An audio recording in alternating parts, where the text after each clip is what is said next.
There comes a point for everyone when the reflection gazing back feels strangely unfamiliar. This isn't about a dramatic failure, but a subtle whisper that an essential part of you has drifted away. It's a quiet rift between your current reality and your latent potential. That precise juncture, brimming with uneasy clarity, is where genuine change ignites. Because long before your life transforms externally, a silent uprising must first occur within your mind. We often imagine change as a singular event, a definitive choice, a stunning revelation. But authentic evolution is a meticulous process of deconstruction and renewal inside your consciousness. It goes beyond new actions. It's about learning to see your entire world through an entirely new frame. And this profound internal shift doesn't arrive abruptly. It emerges gradually, frequently through hardship, uncertainty, and those deep, reflective pauses that so many actively flee from. Psychological research has long explored this terrain. Jung termed it individuation, the journey to weave your scattered fragments into a cohesive self.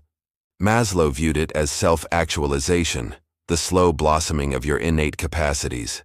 Yet, beyond any complex labels, the core truth remains starkly simple.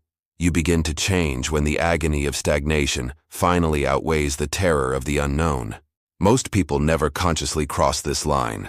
They drift through their days, replaying the same mental routines installed in their youth. Their decisions are steered by hidden programs, convictions molded by upbringing, society, or past wounds. These beliefs form psychological barriers that silently govern their perceived limits. Thoughts like, "I am not capable," or "Success isn't for people like me," or "My time has passed." They seem innocuous, yet they become the invisible blueprint of a life. Your psychological transformation sparks the instant you start to interrogate these very walls, not to demolish them immediately, but simply to observe their presence. Awareness, for all its simplicity, is the initial act of defiance against an automated mind. The moment you see the pattern, you break its spell.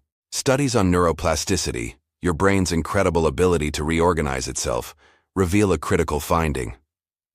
Each conscious challenge to an outdated belief or habit physically alters your neural pathways. Fresh connections blossom, old ones fade. Your brain is not a static circuit board, but a dynamic living ecosystem that evolves with your focus and experiences. In biological terms, transformation is active neural renovation. You are quite literally remodeling your own mind when you decide to perceive, act, and think in novel ways. But here lies the central paradox. We crave growth without the growing pains. We desire the rewards of change while avoiding the essential friction that forges it. Yet, from a psychological standpoint, discomfort isn't a signal of failure. It is the evidence that your brain is being pushed beyond its well-worn trails. It is the old identity, fighting to maintain its dominion. Your ego resists because its primary function is to preserve the status quo. This is why personal expansion can feel so turbulent. Your internal system is clinging to the familiar, even when that familiarity is what's holding you back. If you've ever attempted to shift a habit, rising earlier, eating cleaner, cultivating optimism, you've likely encountered this internal pushback. It isn't mere laziness, it is your psyche safeguarding its core identity. Cognitive scientists call this homeostasis, the mental mechanism that maintains a consistent sense of self. When you behave in ways that contradict your ingrained self-image, your mind registers dissonance and strives to revert to its previous equilibrium. This is why lasting change doesn't start with new routines. It starts with a revised self-concept. Your identity must evolve before new behaviors can take root permanently. Consider this. If you identify as a perpetually messy person, you might tidy your space briefly, but your mind will guide you back toward disorder. If you're convinced you're financially inept, you might budget temporarily, then unknowingly undermine your progress. But when you begin to affirm, "I am someone who values order," or "I am developing my financial intelligence," your psyche starts to resonate with this new portrait. Once the identity shifts, the action feels authentic, not forced. Transformation, therefore, is an identity upgrade masquerading as self-help.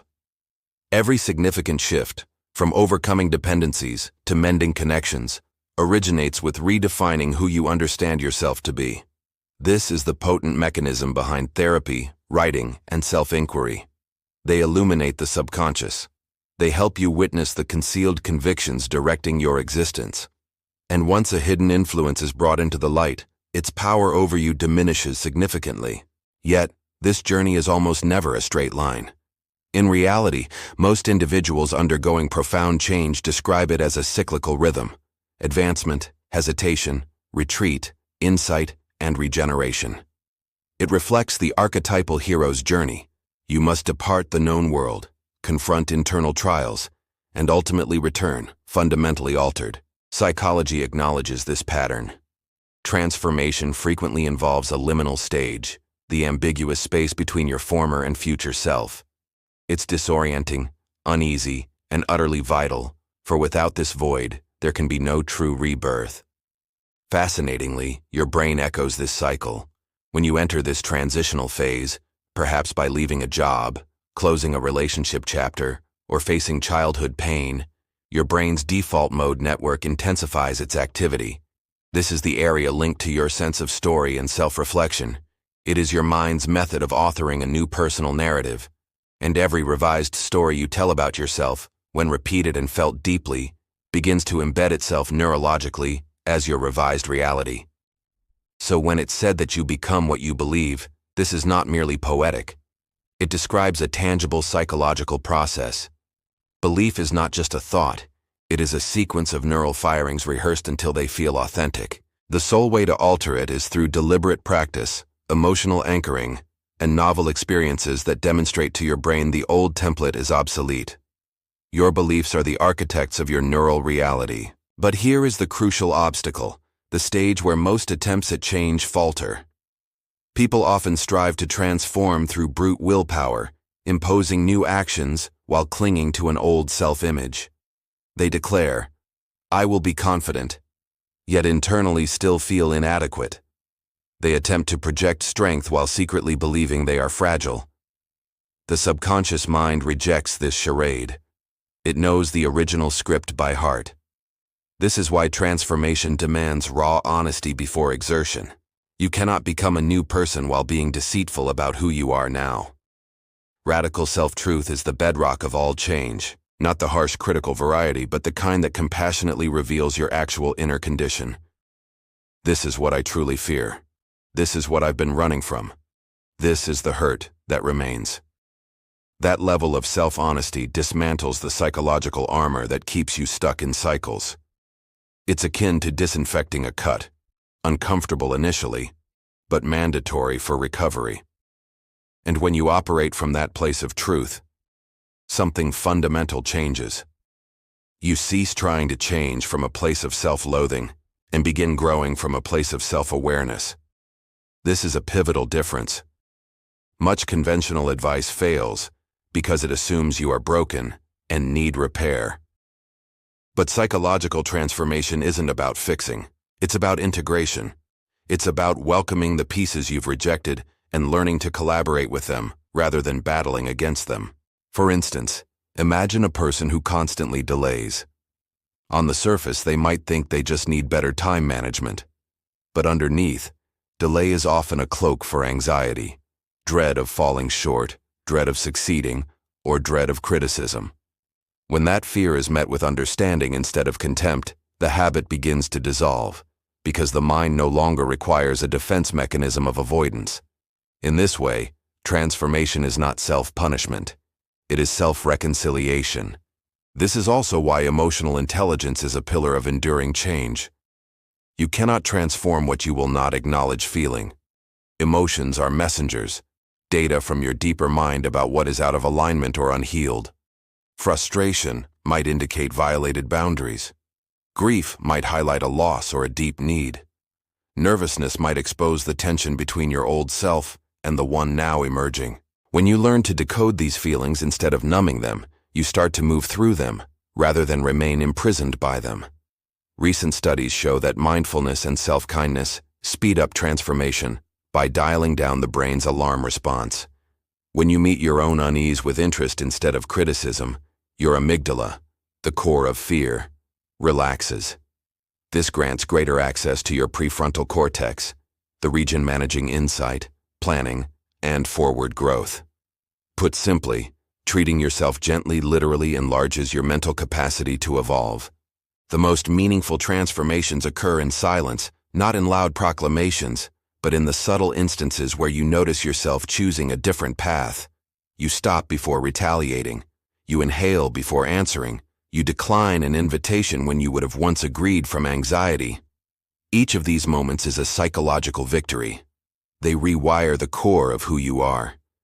And when a sufficient number of them gather, the former identity simply dissipates, replaced by something more genuine, more liberated, and more in harmony with the person you were always meant to be.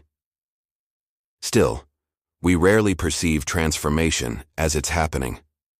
It's only in retrospect that you recognize the distance you've traveled, the discussions you no longer entertain, the mental loops that no longer control you, the suffering that no longer shapes you. These are the milestones of your journey. The individual you are today would be a mystery to your former self. And that is the unspoken wonder of personal evolution. It isn't a solitary flash of insight, but the gradual understanding that you have shed an old skin without a conscious battle to eradicate it. And yet there are always deeper layers to discover. Transformation does not conclude. It deepens. Each time you step into a renewed sense of self, existence presents another doorway, another facet of your being awaiting integration. Growth never demands flawlessness, only your engaged presence. The mind objects, the heart hesitates, but something within you continues advancing, guided by the faint, irresistible call of becoming.